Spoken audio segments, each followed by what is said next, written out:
Hello বন্ধুরা, আমি শাকবর্ণিল। এখন আমি করব সুমন ঘোষ পরিচালিত, মিঠুন চক্রবর্তী, আবির চট্টোপাধ্যায় এবং সৈনী অভিনীত নতুন বাংলা সিনেমা কাবুলিওয়ালার রিভিউ। এই সিনেমাটার ভালো দিক খারাপ দিক নিয়ে আলোচনা করব আজকের এই ভিডিওতে। গল্প সম্পর্কে আমি কোনো কিছুই বলবার প্রয়োজন বোধ করছি না।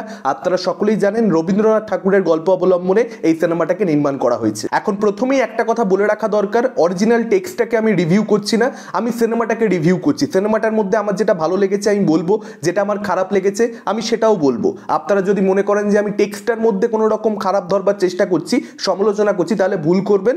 টেক্সটটা জাস্ট অসাধারণ এবং এটাই ছবিটার সবচেয়ে ভালো দিক। এই গল্পটাই তো প্রচণ্ড ভালো। গল্পটা সম্পর্কে আমরা সকলে জানি, প্রচণ্ড হার্ট টাচিং একটা গল্প, মানবতার কথা বলে এই গল্প। আজকের দিনে যে ধরনের গল্প নিয়ে সিনেমা হওয়া উচিত আমি এটা নিজে মনে প্রাণে বিশ্বাস করি, কারণ চারিদিকে এত বেশি চঞ্চলতা, এত বেশি অশান্তি, এত বেশি হিংসা। সেরকম একটা সময় দাঁড়িয়ে কিন্তু এই সিনেমাটা আরও বেশি উপযোগী হয়ে উঠছে। এবং যেহেতু গল্পটা খুব ভালো, ডিরেক্টর যদি একটা রিজনেবল কাজ করে সেক্ষেত্রে সিনেমাটা ভালো হবে, এরকম একটা এক্সপেকটেশন আমার আগে থেকেই ছিল। বিশেষ করে কাবুলিওয়ালার চরিত্রে যেহেতু মিঠুন চক্রবর্তীকে কাস্ট করে দেওয়া হয়েছে, আমরা জানি কাস্টিং যদি প্রপারলি করা হয় সেক্ষেত্রে অভিনেতা ভালো কাজ করবেন এবং অভিনেতার অভিনয় ভালো হলে এরকম ক্যারেক্টার ড্রিভেন গল্প অনেক বেশি খুলে যাবে, সেটার মধ্যে অনেক বেশি সোল চলে আসবে এবং সেই জিনিসটা কিন্তু কাবুলিওয়ালার ক্ষেত্রে হয়েছে। এবার প্রশ্ন হচ্ছে ছবিটা কি খুব ভালো হলো?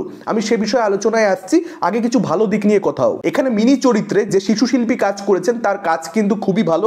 আমি নাম জানি না তার, আমাকে মাফ করবেন, কিন্তু তিনি খুবই ভালো কাজ করেছেন। এখানে প্রত্যেকটা জায়গাতে যেখানে যেখানে তার চঞ্চলতা দেখানোর চেষ্টা করেছেন ডিরেক্টর, তার দুষ্টুমি কিংবা তার মধ্যে যে ইনোসেন্স এবং তার মধ্যে যে পিওরিটি, সেই সব কিছুই কিন্তু অভিনয়ের মাধ্যমে শিশুশিল্পী ফুটিয়ে তুলতে পেরেছেন। এবং তার মধ্যে সব কিছুকে নিয়ে যে একটা কিউরিওসিটি, একটা প্রশ্ন করবার মন, এই ব্যাপারটা কিন্তু আমার খুবই ভালো লেগেছে। এখানে মিঠুন চক্রবর্তী কাবুলিওয়ালার চরিত্রে জাস্ট ফ্যান্টাস্টিক, সে ফাটিয়ে দিয়েছে। মিঠুনদা যেখানে যেখানে ইনোসেন্ট কমেডি সিন রয়েছে সেই জায়গাগুলোকে যেভাবে পুল অফ করেছে, ইমোশনাল সিনগুলোকে আরও বেটার ভাবে পুল অফ করেছে। এখানে বেশ কিছু জায়গা রয়েছে যেখানে কমেডিটা কিন্তু বলতেই পারি আমরা ক্রিঞ্জ, বা কমেডিটা কিন্তু খুব সাটেল কিছু নয়, একটু লাউডই, কিন্তু সেই জায়গাতে মিঠুনদা এত ভালো কাজ করছে যে ওই লাউড কমেডিটাও ওয়াচেবল হয়ে যাচ্ছে। সেই জায়গায় কোথাও একটা সামান্য হলেও মুখে হাসি আসছে। মিঠুনদার ক্যারেক্টার অর্থাৎ কাবুলিওয়ালার জন্য কিন্তু সিনেমাতে একটা ইমোশন অডিয়েন্সের মনের মধ্যে ডেফিনেটলি জাগবে। এই যে তার এই বাদাম দেওয়ার ব্যাপারটা খুকিকে অর্থাৎ মিনিকে, এই ব্যাপারটা ডেফিনেটলি সোল টাচ করে এবং তার সঙ্গে সঙ্গে কাগজের মধ্যে তার নিজের মেয়ের পায়ের ছাপ, এই ব্যাপারটা কিন্তু অডিয়েন্সের মন ছুঁয়ে যাবে। প্রত্যেকটা ইমোশনাল সিনে মিঠুনদা খুবই ভালো কাজ করেছে। আমি জানি না এই মুহূর্তে কাবুলিওয়ালা মিঠুনদার থেকে বেটার অন্য কেউ করতে পারতো কিনা। মিঠুনদা জাস্ট ফ্যান্টাস্টিক। এবং মিঠুনদার সঙ্গে এই বাচ্চা মেয়েটির যে সম্পর্কটা, অর্থাৎ মিনির সঙ্গে কাবুলিওয়ালার যে সম্পর্ক, সেটাকে নিয়ে খুব সামান্য কিছু মোমেন্টস রয়েছে, প্রচুর যে সেটাকে বিল্ড আপ দেওয়া হয়েছে তা নয়। এটা ছবিটার একটা খারাপ দিকও আমি মনে করি, কারণ গল্পটার লেংথ যাই হোক না কেন, অরিজিনাল টেক্সটের লেংথ, ছবি যখন তৈরি হচ্ছে, ছবির ক্ষেত্রে একটা রিলেশনশিপ ওয়ার্ক করানোর জন্য সেটার মধ্যে এনাফ বিল্ড আপ দরকার। আদারওয়াইজ যে সময় হার্ট ব্রেকটা আসে, যে সময় বিচ্ছেদটা হয়, গল্প সম্পর্কে আমরা সকলেই মোটামুটি জানি, এখানে সাজেস কোনো স্পয়লার তো নেই। তো যখন বিচ্ছেদটা হয় তখন যে ফিল করব, কষ্ট পাবো, সেই কষ্টটা অভিনেতাদের এক্সপ্রেশনের মাধ্যমে আসছে। তারা এত ভালো অভিনয় করেছে যে কারণে কষ্টটা ফিল করা যাচ্ছে। বিল্ড আপ যে প্রচুর সময় নিয়ে ধরে ধরে দেওয়া হয়েছে, ব্যাপারটা কিন্তু একেবারেই সেরকম নয়। ইনফ্যাক্ট ইন্টারভেল কিন্তু খুব কুইকলি চলে আসে। ছবিটা শুরু হলো, হঠাৎ করে দেখি ইন্টারভেল হয়ে গেল। ফার্স্ট হাফটা কিন্তু অ্যাকচুয়ালিতে ছোট এবং ছবিটার মধ্যে সকলেই ভুলায় যায় মা, এই যে গানটা, এটা আমরা শুনতে পাই। লক্ষ্মীর পাঁচালি পড়তে দেখি আমরা সৈনিকে, এগুলো ছবির ভালো দিক নয়, কিন্তু ডেফিনেটলি বাংলা ছবিতে আমরা এই জিনিসগুলো দেখতে পাই না। সেটা দেখতে পেয়ে আলাদা করে ভালো তো লাগেই। এখানে সোহিনীর পারফরমেন্স নিয়ে আলাদা করে বলবার মতন কিছু রয়েছে বলে আমার মনে হয় না, তার এখানে স্পেসও কম। আবির চট্টোপাধ্যায় রিজনেবলি ভালো কাজ করেছেন। তার ক্যারেক্টারেও যে প্রচুর কিছু করবার মতো ছিল তা নয়, কিন্তু সে যে ক্যারেক্টারটা পেয়েছে সেটা প্লে করবার জন্য আবির একদম পারফেক্ট, একদম জেনুইন ম্যান, ডিসেন্ট ম্যান, এবং সেটা সে ভালোভাবেই প্লে করেছে। কিছু ইমোশনাল জায়গাতে তার কাজ ডেফিনেটলি ভালো। দেখবেন ট্রেলারের মধ্যে একটা ডায়লগ রয়েছে, শ্বশুর বাড়ি যাচ্ছি, মিঠুন চক্রবর্তীর কণ্ঠে আমরা শুনতে পাই।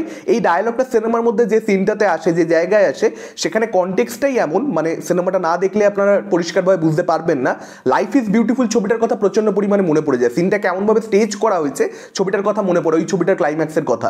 এবার কখনোই ভাববেন না যে আমি লাইফ ইজ বিউটিফুলের মতন একটা মাস্টারপিস ছবির সঙ্গে তুলনা করছি, এই ছবিটা সেই লেভেলের হয়নি, জাস্ট স্টেজিংটার কথা বলছি। যে গানগুলো ছবির মধ্যে রয়েছে প্রত্যেকটা গানই কিন্তু ভালো। বিশেষ করে খুশি কি ঈদ গানটা তো ভালোই, আপনারা অলরেডি শুনেছেন। সেই গানটা কিন্তু সিনেমার মধ্যে মোটামুটি সিমলেসলি আসে এবং সেখানে একটা ইমোশনাল জায়গাও রয়েছে, সেটা ডেফিনেটলি ওয়ার্ক করে ছবির মধ্যে। এবং আমার মনে হয়েছে এখানে লেখকের যে ক্যারেক্টারটা, অর্থাৎ আবিরের যে ক্যারেক্টারটা, একজন লেখক হঠাৎ করে ওভাবে গান গাইতে শুরু করে দিচ্ছে। আপনারা গানটার ভিডিওটা রিলিজ করেছে, চাইলে ইউটিউবে সেটা দেখতে পারেন। মানে ওটা যেভাবে ক্যারেক্টারটা এগিয়ে যায়, যেভাবে ক্যারেক্টারটার গ্রাফ আমরা দেখতে পাই, সেখানে দাঁড়িয়ে ওই জিনিসটা একেবারে রিজনেবল মনে হয়নি। ওই জায়গাটা আমার একটু বোকা বোকাই লেগেছে। ডিরেক্টর অরিজিনাল টেক্সটকে মারাত্মকভাবে ফলো করেছেন। এবার যারা আপনারা ছবিটা হলে দেখতে যেতে চান, অবশ্যই তারা দেখতে যেতে পারেন। এবার আমি যদি ছবির খারাপ দিক নিয়ে কথা বলি, দেখুন ছবির প্রথম খারাপ দিক আমার কাছে এটাই যে ডিরেক্টর অরিজিনাল টেক্সটকে কমপ্লিটলি ফলো করেছে। আমি যে ধরনের অডিয়েন্স, এটা আমার নিজের বিশ্বাস, এটা প্রত্যেককে যে মানতে হবে বা প্রত্যেকের ক্ষেত্রে এটা সত্যি হতে হবে, ব্যাপারটা একেবারেই সেরকম নয়। আমার মনে হয় এত পুরনো একটা গল্পকে নিয়ে যখন কাজ করা হচ্ছে আজকের দিনে দাঁড়িয়ে, আমার মনে হয় সেই গল্পের মধ্যে আজকের দিনের মতো করে গল্পটাকে প্রথম কথা প্রেজেন্ট করা উচিত। যদি সেটা পিরিয়ডও হয়, মানে যদি সেটা আগের টাইম লাইনে বেস্ট, যেটা কাবুলিওয়ালার ক্ষেত্রে হয়েছে। এই ছবিটা কিন্তু আজকের দিনের মানে কন্টেম্পোরারি নয়, কিন্তু এটা কিন্তু আমরা 70s সময় দেখছি বা পরের যে টাইম লাইন সেটা 90s সময়। এবার সেটাতে কোনো প্রবলেম নেই, কিন্তু আজকের দিনে সমাজে কি কি হচ্ছে, এত হিংসা চারিদিকে, এত ধর্মের নামে ভেদাভেদ, এত রেষারেষি, সেই জিনিসগুলোর একটা প্রতিচ্ছবি এই ছবিটার মধ্যে উঠে আসা দরকার ছিল। খুব সুন্দর সুযোগ ছিল ডিরেক্টরের কাছে, যেটা আমার মনে হয় সে কমপ্লিটলি মিস করেছে। মানে আমি বলতে চাইছি, এত অসাধারণ একটা টেক্সটকে আরও গ্রেটার পারপাসে ইউজ করা যেতে পারত, ডিরেক্টর করতে পারতেন, কিন্তু তিনি সেটা এখানে করেননি। এটা তার সিদ্ধান্ত। এবার এটা কারুর ভালো লাগবে, কারুর খারাপ লাগবে, এটাই আমার কাছে ছবির সবচেয়ে বড় ড্রব্যাক। এবং আমার যেটা মনে হয়েছে, এখানে পলিটিক্যাল ক্লাইমেটটাকে বা এখানে সমাজের দিকটাকে খুব একটা ভালো করে ডিরেক্টর তুলে ধরেননি। খুব সামান্যই কিছু দৃশ্যে সেটাকে এক্সপ্লোর করবার চেষ্টা করা হয়েছে। আমার মনে হয় সেটা আরও বেশি দরকার ছিল দেখানো। এই ছবিটা মানে শুধুমাত্র তো একটা সম্পর্কের গল্প হয়ে থেকে যেতে পারে না। এখানে ধর্মের যে অ্যাঙ্গেলটা, কেন মিঠুন চক্রবর্তীর ক্যারেক্টারটার উপরে মানুষের এত রাগ, বা সাধারণ মানুষ কেন এই ক্যারেক্টারটার প্রতি এত ঘৃণা দেখাচ্ছে এবং তাকে ধরে মারধর করছে, এই যে ব্যাপার স্যাপারগুলো, এটা আরও বেশি এক্সপ্লোর হওয়া দরকার ছিল। কাঞ্চন মল্লিকের যে ক্যারেক্টারটা বা আরও যে বিভিন্ন ক্যারেক্টার, সোহিনীর বাড়িতে যে কাজ করে তার ক্যারেক্টারটা, এই ক্যারেক্টারগুলোর মাইন্ডসেটটা কেন এরকম, মানে এরাও তো মানে এই ক্যারেক্টারগুলো সম্পূর্ণরূপে একপেশে হয়ে গেছে, একটাই নোটে ক্যারেক্টারগুলোর গ্রাফ।